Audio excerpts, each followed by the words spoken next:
Because there's variables in the denominator, right? Higher power on the bottom, even with a negative and a positive. Hey, let's get some trig functions in here. Let's get some trig in here. Okay, this is like number 35 and 36. Let's get some trig in here. This is like 35. A sub n equals sine of n over 2. Let's think about that sequence. 36 does something like this. These are like these problems.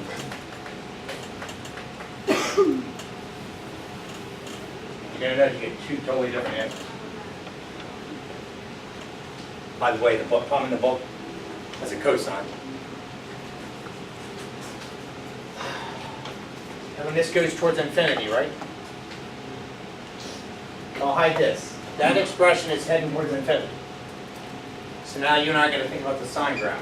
What's the sine graph do? Is it head towards infinity? Think it's not, it just keeps doing what?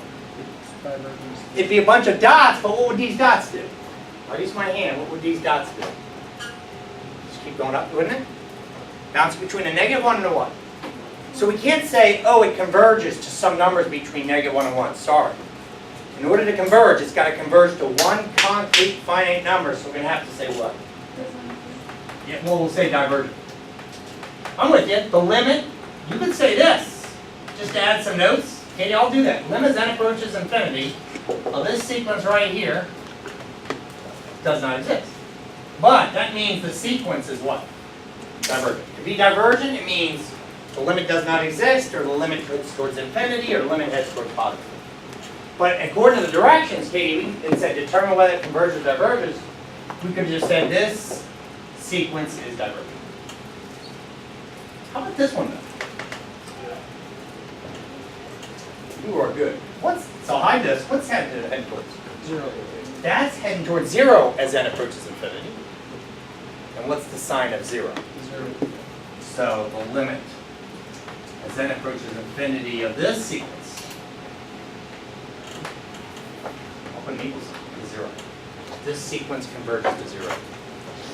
Hey, I bet you could quickly do a homework problem in your head. The problem in the textbook had a cosine here.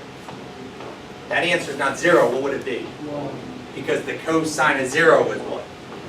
1. Does that make sense? Any other weird ones? Yeah. Well,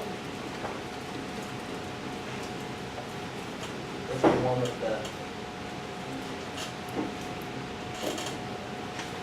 Oh, I see it. I'll do 31 last. When I want to do some relationships here, you tell me what's going on with this. What if I stick a polynomial on the top, but I do exponential on the bottom? What's your hunch? You probably know this from Calculus 1, just dealing with limits in your experience. They're both heading towards infinity. But my little trick doesn't work anymore if that's not a rational expression. Which one's heading towards infinity quicker? The exponential expression or the n cubed? The numerator or the denominator? Which one's getting quicker to infinity? If you plug in 1 and you plug in 2, you could just test it. You could just plug in a 4 to both of these. Plug in a 4, plug in a 4, and see who's higher. Right? What's 4 cubed? 64. What's 3 to the 4th? 81. Who was higher? That guy was higher. Now, go way higher. Go to like 100th power. Go like 100 cubed versus 3 to the 100. This is going to be way, way bigger than this. So guess what's going on with this sequence? It's heading towards what? 0. And if you're wondering why, it's just because this is much rapidly increasing than this one. Now what if I flip them? What do you think the answer is? What if I got an exponential over monomial? What happens in that race as they're both getting approaching infinity?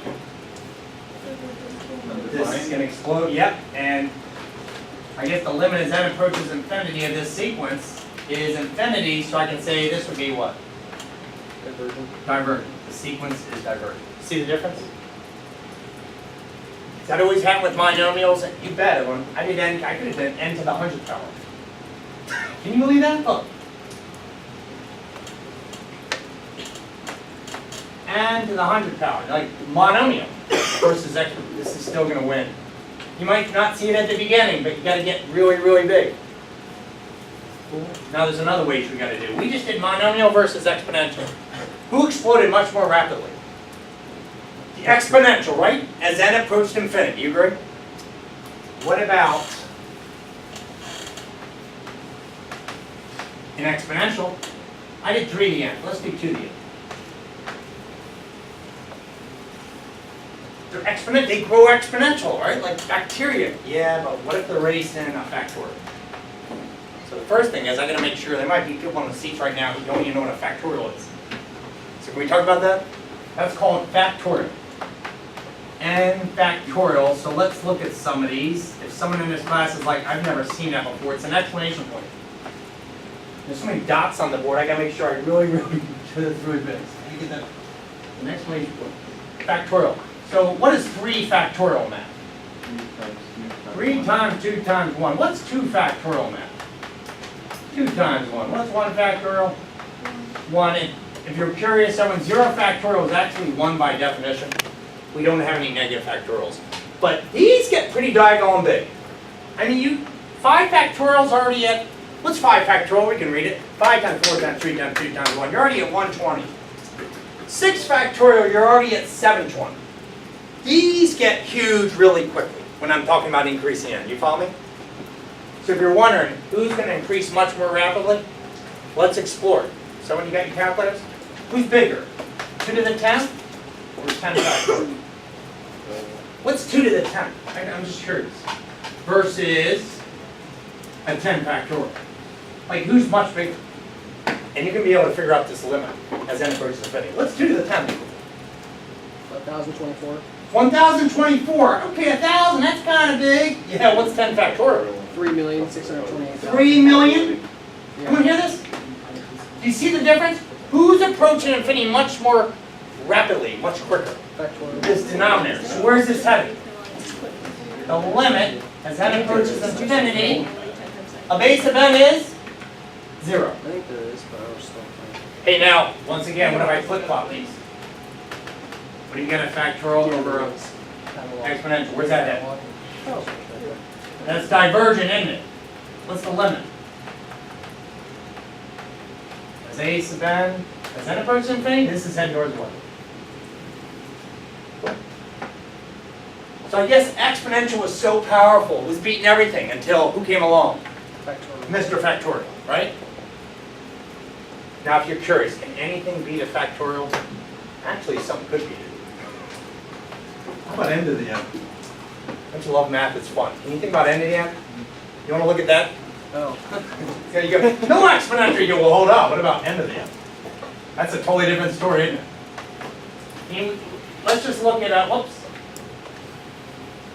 This stuff's fun. Let's just look at like a 5.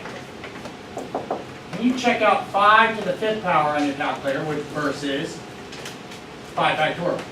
Well, 5 to the factorial would be a what? 5 times 4 times 3 times 2 times 1. You know what 5 to the 5th is? 5 times 5 times 5 times 5 times. You see what's happening?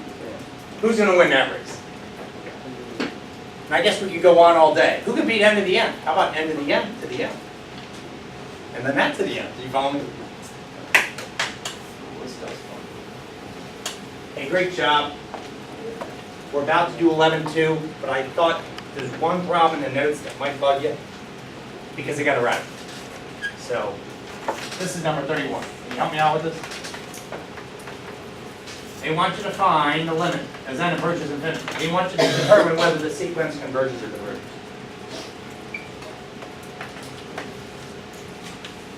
I'm sure you can change this up, but I'm going to get you there. My hint is, I know it's not a rational expression. But when I can do it long way like the book. Remember what the book would do? Yeah, I'll tell you what they look at too. Separate the fractions. Sure.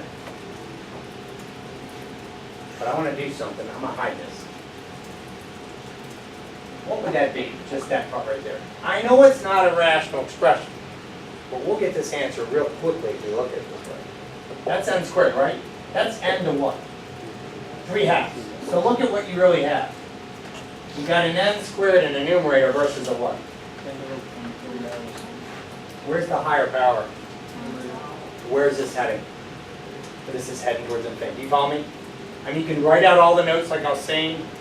You know, I was saying as Nicholas, we can do the limit. You know, divide out like an n cubed here in the radical, an n cubed in the radical, etc. Or n to the 3/2 if you want to do all that. I've seen students spend like 10 minutes doing that. And it looks great. And then they give me the answer. Oh, the answer's a third or something. And I'm like, oh. So I really want you to focus, keep it simple, right? It's like, keep it simple. Keep it simple. We're like, can we just look at this and go, all right, this is really what's powerful. We want to look at what's going on with that. And you got an n squared over what? And this is heading towards infinity because that power is higher than that power. So I'm going to write it down here. The limit as n approaches infinity of a sub n, it's divergent.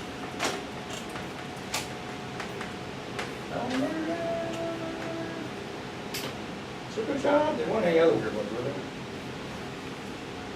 Oh. One more. And we'll have fun with the series. One more, everyone. I know we did factorials, but I didn't do this.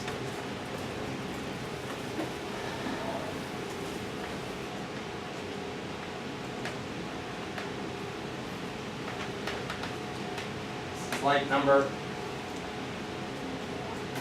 37.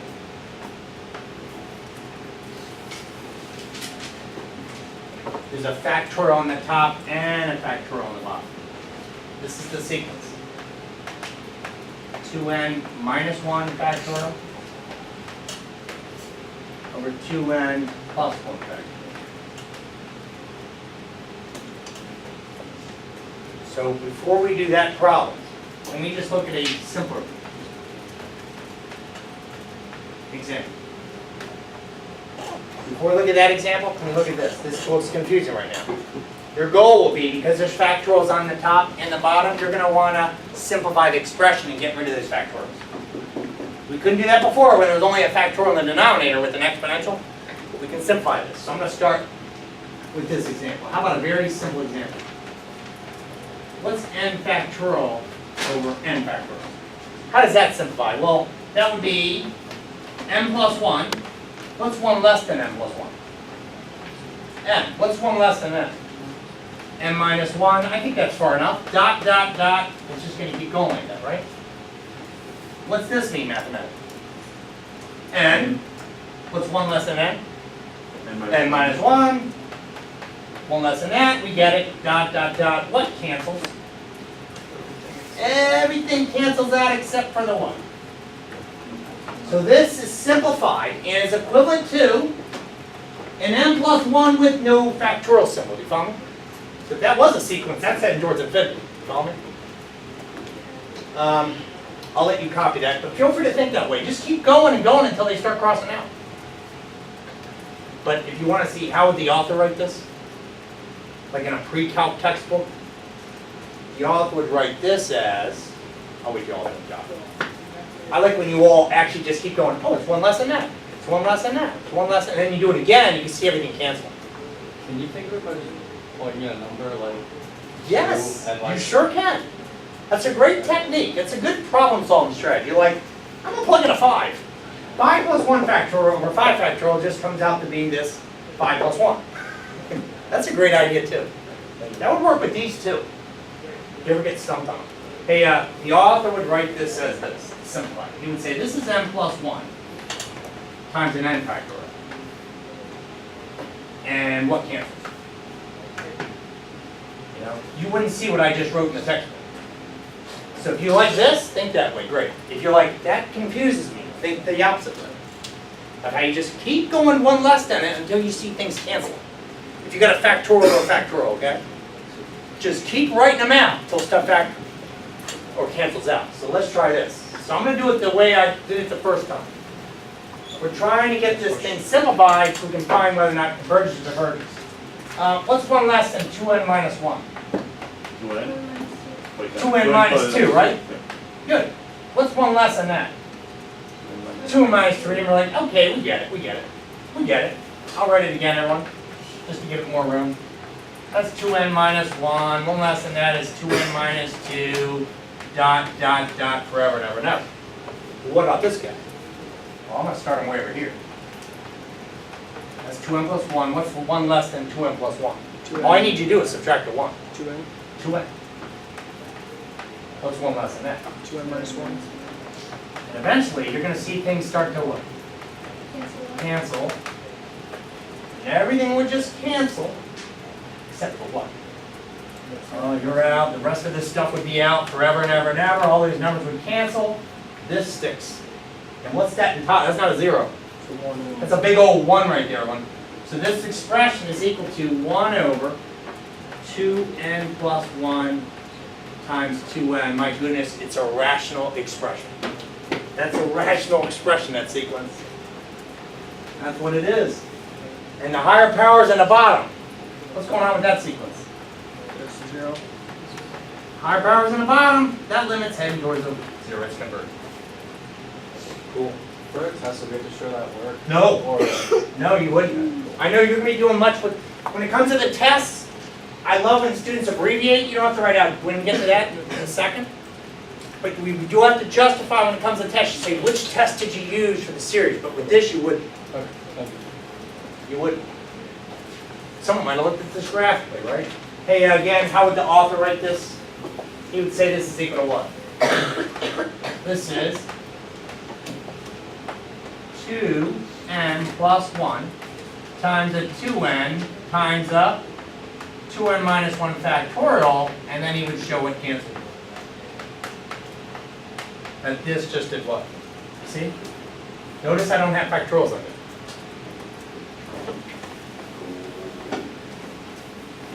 All right. Hey, in your notes, 11.2. Oh, this is a blast. Series. And today we focus on 2 types of tests.